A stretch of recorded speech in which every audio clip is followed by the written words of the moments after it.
സുധേന്തിയെ ഇവളുടെ മുഖം എന്താ വല്ലാണ്ടിരിക്കണേ? അവള് കരച്ചില് തന്നെയാ.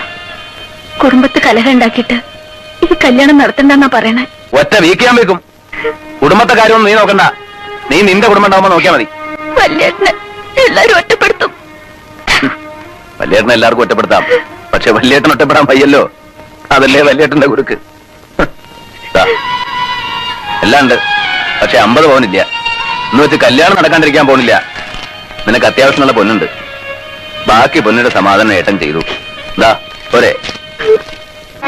ആ ഇനി പ്രതി കൂട്ടി കയറാം. വിസ്തരിക്കാം. വക്കീലിനോ ജഡ്ജിക്കോ ആർക്ക് വേണം വിസ്തരിക്കാം. ഏട്ടൻ എന്താ പരിഹസിക്കാണോ?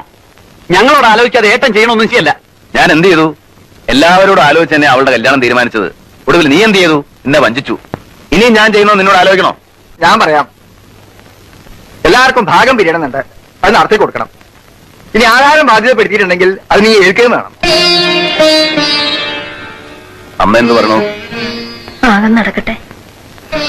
എല്ലാരും തല്ലിപ്പിരിയണേലും നല്ലത് അതന്നെയാ. നടക്കട്ടെ. വല്യമ്മാവ തന്നെ ഒന്ന് നടത്തി കൊടുക്കുക. എനിക്കിത് കാണാൻ വയ്യ. നടക്കട്ടെ. പിന്നെ നിങ്ങൾ ആരെയും ഞാൻ ബാധ്യതപ്പെടുത്തിയിട്ടില്ല. ഈ സ്വത്തിൽ എനിക്കും എന്റെ മക്കൾക്കുള്ള അവകാശം സുധയെ കെട്ടാൻ പോകുന്ന രാധാകൃഷ്ണൻ എഴുതി കൊടുത്തു. അല്ലാതെ നിങ്ങളാരെയും ഞാൻ വഞ്ചിച്ചിട്ടില്ല.